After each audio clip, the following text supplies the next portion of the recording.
थिला बाली घर आजी हेला बंधन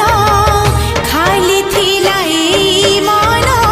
लागी गला चंदन काली थिला बाली घर आजी हेला बंधन खाली थिला ए मन लागी गला चंदन दूर लागुथिलु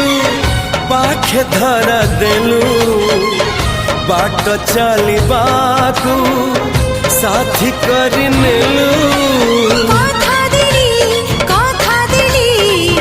कथा दिली जाई छाड़ी फेरि भी तो घरे तू जदि अछु मो पाखरे